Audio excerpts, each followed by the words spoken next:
आज की जो ये घटना है दोस्तों, बहुत ही दर्दनाक और बहुत ही ख़तरनाक है। अगर आप कमज़ोर दिल के इंसान हैं तो हो सकता है इस कहानी को ना सुने, क्योंकि इसके सुनने के बाद आपको रात को नींद भी ना आए, ऐसा भी हो सकता है। एक लड़का होता है जिसकी उम्र सिर्फ 16 या 17 साल होगी। वो एक घर में जाता है लूटपाट के चक्कर में।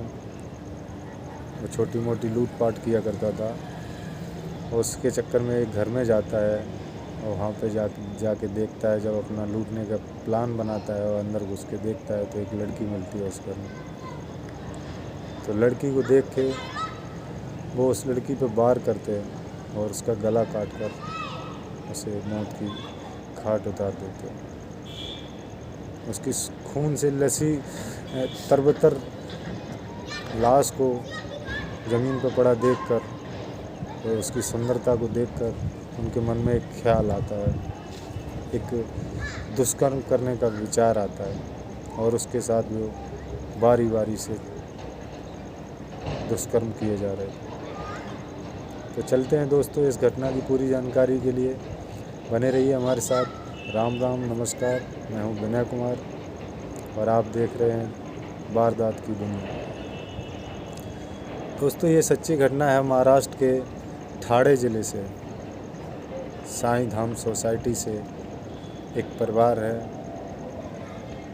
जिस परिवार में सिर्फ 3 ही लोग थे, एक माता पिता और उनकी एक लाडली सी बेटी, जिसकी उम्र 25 से 26 साल हो गई। बेटी इंजीनियरिंग का कोर्स कर रही थी और बड़ी खुशी से वो परिवार रह रहा था अपने घर में। लेकिन एक दिन कहीं उन्हें प्रोग्राम में जाना था, किसी कार्यक्रम में जाना था। तो उन्होंने बेटी से बात की कि बेटी, मैं अभी जा रहा हूँ शाम को और सुबह आ जाऊँगा, आप घर पर ही रहना, आपका कल एग्ज़ाम भी है। वो लड़की इंजीनियरिंग की पढ़ाई करती थी। तो लड़की पढ़ाई करने के चक्कर में नहीं गई और माता पिता चले जाते हैं, बोल के जाते, बेटा अच्छे से रहना, गेट बंद कर लेना। अपना पूरा जो माता पिता समझाते हैं अपनी बेटी को कैसे रहना है, क्या करना है, वो समझा के जाते हैं। जाने के बाद जब वहाँ वो लोग पहुँचते हैं कार्यक्रम में, तो उनको नहीं पता था कि अब यहाँ से जाने के बाद मेरी बेटी से मेरी मुलाकात नहीं होगी, मेरी लाडली की दोबारा मुझे आवाज़ सुनने को नहीं मिलेगी। जब वो शाम को फ़ोन करते हैं तो उनकी बेटी फ़ोन नहीं उठाती है। तो उनको लगता है कि हो सकता है सो गई हो। प्रोग्राम में पूरी रात रहने के बाद, उस कार्यक्रम में पूरी रात रहने के बाद वो लोग जब सुबह वहाँ से जल्दी से निकलते हैं और फिर फ़ोन करते हैं तो लड़की फिर भी फ़ोन नहीं उठाती है। जब फ़ोन नहीं उठाती है फिर वो वहाँ से जल्दी भागते हैं। तो पता नहीं क्या बात है, अभी भी फ़ोन नहीं उठाया तो वहाँ से जल्दी जल्दी निकलते हैं, क्योंकि जिस माँ बाप की हो, जिस माता पिता की एक ही लड़की हो, जिसके कोई बेटा ना हो, वो एक ही लड़की हो, तो बहुत उसे प्यार करते होंगे वो माता पिता। एक हो या 2 माता पिता सबके प्यार करते ही हैं। तो एकदम फटाफट वहाँ से निकलते हो, घर आके जैसे ही देखते हैं दरवाज़ा खोल के अंदर जाते हैं और देखते हैं तो घर में खून की नदियाँ बह रही थी। ऐसे लग रहा था खून की नदियाँ बह रही हैं, दरवाजे से बाहर निकल रहा था खून। तो ये हालत देख करके जैसे अंदर रूम में जाके देखते हैं, अपने कमरे में जाके, तो देखते बेटी उनकी ज़मीन पे पड़ी हुई है। उन पापियों ने, दुष्कर्मियों ने, उन्होंने बेटी को गोद के चाकुओं से गोद के उसकी दर्दनाक। जब माँ देखती है अपनी बेटी की ये हालत, देखने के बाद बेहोश हो जाती है और ज़मीन पर गिर जाती है।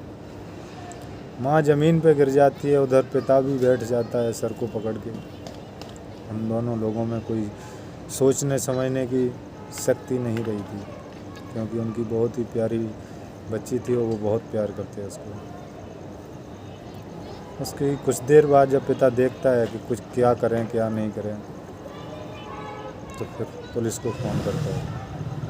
पुलिस को फ़ोन करने के बाद जब पुलिस आती है और पूरे घर में आके देखती है तो वहाँ पे सारे चारों तरफ सामान बिखरा हुआ पड़ा था, इधर से उधर चारों तरफ। तो उनको अनुभव हो जाता है कि हाँ ज़रूर कोई ना कोई लूटपाट करने के लिए आया था।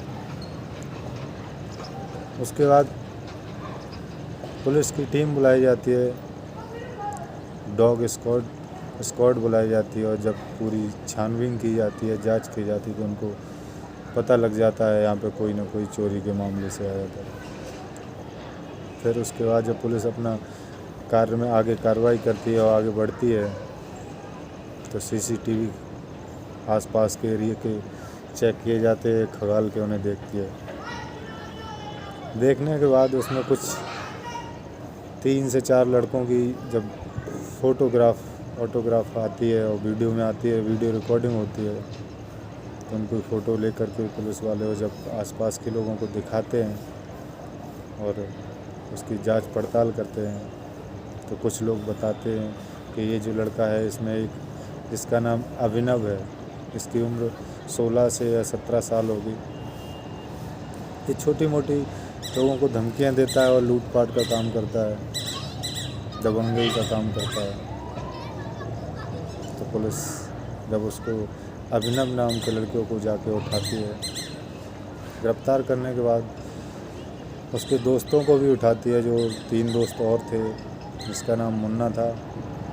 एक की उम्र 19 साल थी, एक की उम्र 21 साल थी, एक की उम्र 23 साल थी। चारों को जब गिरफ्तार करके लेके आती है, तो जब अपनी सख्ती से उनकी पूछताछ करती है, उनके कार्रवाई करती है, उन्हें जब डांटती है, चिल्लाती है, मारती पीटी, जैसे भी अपना प्रोसेस होता है जैसे करते हैं वो किया उन्होंने। तो अभिनव बताता है कि मैं चोरी करने के ज़रिए से आया था, मुझे मेरे दोस्तों ने पहले ही बता दिया था कि आज इस घर में कोई नहीं है, माता पिता गए हैं किसी कार्यक्रम में, चलते हैं आज इस घर में लूट करेंगे चलिए। तो मैं उस चक्कर में आया था, लेकिन यहाँ आने के बाद जब मैं अंदर घर में घुस आया और देखा मैंने, तो उनकी लड़की थी इस घर में।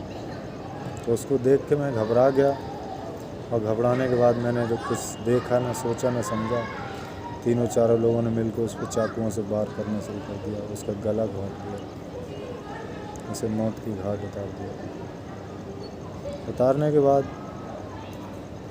फिर उसके साथ बारी बारी से रेप कर दिया।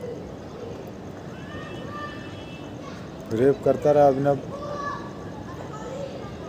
करने के बाद जब अपन खुद खड़ा हुआ, उसके बाद उसके दोस्त गए, उसको जैसे जैसे देखते जा रहे थे ये करते जा रहा, उनको भी देख के, उसको भी देख के उसके दोस्तों के भी मन में लालच आ गया और वो भी करने लगे, अपनी हवस को मिटाते चले गए। उन्हें नहीं मतलब था कि एक लाश खून से तरबतर ये मर चुकी है, और इसके साथ हम क्या कर रहे हैं। उन्हें बस अपनी हवस की प्यास बुझानी थी, वो करते जा रहे थे अपने। उसके बाद जो भी उन्हें लूटना था, जो भी चोरी करनी थी, लाखों का सामान जो भी लेना था, और लेके निकल गए घर से।